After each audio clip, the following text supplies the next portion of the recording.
हम कह रहे हैं लात मारेंगे हम ऐसी दानवीर की चाबी में। दलित को वहां जाना नहीं चाहिए, हमारा कोई मंदिर से लेना देना नहीं है किसी भी हालत में। दलित को वहां नहीं जाना चाहिए। तो मंदिर बनाने के पक्ष में है क्या? नहीं, क्यों मंदिर में बनाने के पक्ष में? मैं तो कह रहा हूं इस देश में जितने मंदिर है सबको तोड़ दिया जाए। मैं तो कह रहा हूं इस बात को। क्या मिलता है मंदिरों से? मंदिरों की बजाय इस देश में स्कूल बनाइए, कॉलेज बनाइए, लाइब्रेरी बनाइए, लोगों की शिक्षा मिलेगी, ये देश दुनिया में आगे पहुंच जाएगा। मंदिर बनाने से अंधविश्वास फैलता है, गंदगी फैलती है, लोगों के बीच घृणा फैलती है, और कुछ नहीं फैलता। आप बताइए एक मंदिर में किसी ने धर्म का काम किया हो, किसी ने लोगों में शिक्षा का इस तरह से कोई काम किया हो? आप बताइए ना। मस्जिद के लिए भी ऐसे नहीं, मस्जिद वाले मस्जिद का जवाब दे। नहीं, मस्जिद के लिए भी ऐसा ही कहेंगे कि कौन? वो भी नहीं रहना चाहिए। मस्जिद में क्या होता है? मस्जिद में केवल वो जाके अल्लाह की इबादत करते, नमाज पढ़ते हैं, वो और कुछ नहीं करते। मंदिर में, मस्जिद में जाके और कुछ नहीं करते। वो भी नहीं रहना चाहिए। कहाँ नहीं है? उनकी इबादत की जगह है, संविधान ने उनको अधिकार दिया है, वो रहना चाहिए। क्यों, कौन मना कर रहा? मंदिर भी तो और रखो। तो आप मेरे से क्यों कह सकते हैं कि आप दलित को मंदिर में जाना चाहिए? मैं तो कह रहा हूं दलित को मंदिर में जाने की जरूरत नहीं है। इस देश के किसी भी गरीब समझदार व्यक्ति को मंदिर में जाने की जरूरत नहीं है। उसको जाना चाहिए, स्कूलों में जाना चाहिए, कॉलेजों में जाना चाहिए, लाइब्रेरी में जाना चाहिए, पढ़ना चाहिए। ज्ञान मिलेगा तो उजाला फैलेगा। अगर ज्ञान नहीं मिलेगा इस देश में कुछ नहीं होगा। जिस तरह से शिक्षा की हालत बना दी है इन्होंने, इस सरकार ने, आरएसएस ने, इस देश का बेड़ा गर्क होने वाला। नहीं, शिक्षा नहीं। डर है। किस बात का डर है? गिरफ्तारी हो रही है, 200 लोगों की गिरफ्तारी हुई। मैं कह रहा हूं 2000 लोगों की भी गिरफ्तारी हो, 2 लाख लोगों की भी गिरफ्तारी हो तो क्या फर्क पड़ता है? इंसाफ के लिए क्या कुर्बानियां दी नहीं है? ये दी नहीं जानी चाहिए। इस डरना किस बात? 25 साल से पूरे देश के लोगों को चैलेंज दे रहा हूं। चैलेंज मेरा कहना यह है, राम इस देश में कभी पैदा हुआ ही नहीं। कोई भी देश का इतिहासकार, विश्व हिंदू परिषद हो, आरएसएस के भागवत हो, भागवत के और पिताजी हो, या कोई मनीषी हो, दार्शनिक हो, इतिहासकार हो, संत हो, साधु हो, शंकराचार्य हो, कोई भी ये सिद्ध करे कि राम यहां पैदा हुआ, मैं कहता हूं राम कभी यहां पैदा हुआ ही नहीं। ये जबरदस्ती ये कह रहे हैं कि राम यहां पैदा हुआ। चाहिए घर में माँ बाप बड़े हैं, उनको कोई पूछता नहीं है। उन्हीं को राम मानो ना, उन्हीं को सीता मानो ना। किसको सब फुर्सत है बताइए? राम में एक हवा बह रही है कि आप संभवतः विधानसभा का चुनाव लड़ सकते हैं। अरे नहीं, विधानसभा लोग दुनिया बोलने दीजिए, मुझे चुनाव से मतलब नहीं। मैं चाहता हूँ कि पब्लिक जागरूक हो जाए, पब्लिक जाग जाए। खेसारी को चुनाव लड़ने और नहीं लड़ने से मेरा रोजी रोटी ऐसा नहीं कि बंद हो जाने वाला। राम मंदिर से क्या होगा साहब?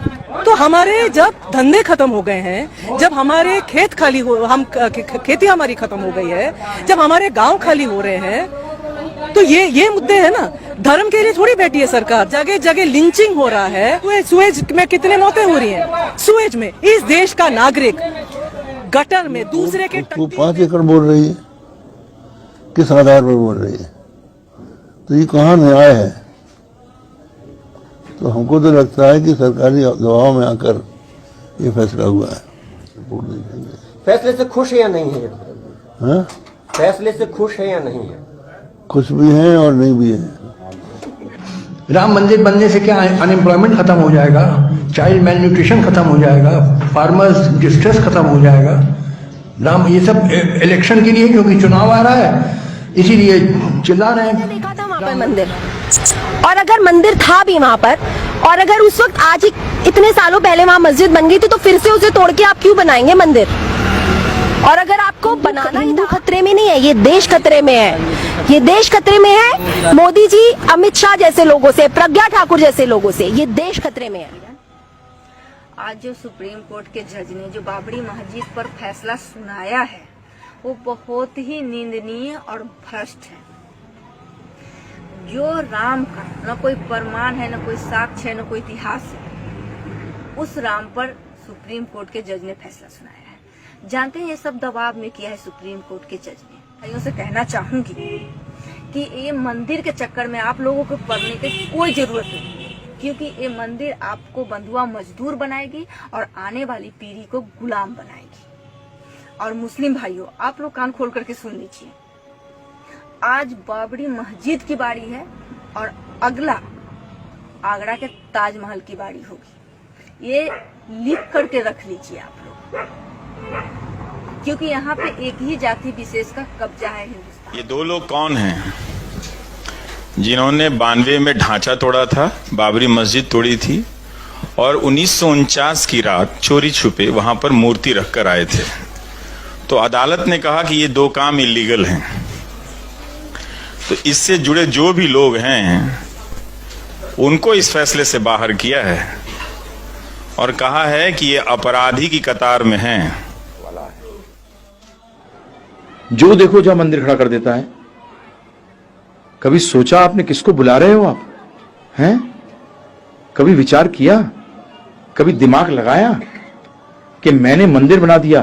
ध्यान रखना कि जोश तो आ गया। भगवान है ही नहीं। चैलेंज देता हूं, मेरा चैलेंज है भारत के सभी साधु सन्यासियों को, कोई ऐसा है जो ईश्वर का साक्षात दर्शन कराए? क्या कोई ऐसा आदमी है जो भगवान से सीधा दर्शन करा दे?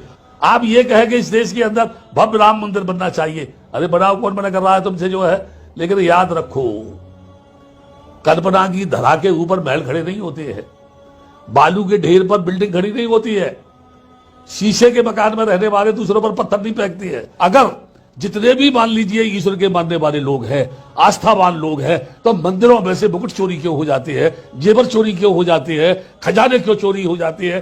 क्या वो पुजारी जो बैठा हुआ है वो भगवान को नहीं मानता है? अगर कोई मुझसे पूछे तो मैं ये कहूंगा, जो ईश्वर विश्वास करने वाला है सही माने में वो ईश्वरवाद की दुहाई दे रहा है, लेकिन पक्का नास्तिक है, क्योंकि वो जानता है भगवान है ही नहीं, इसलिए वो सारी बदमाशी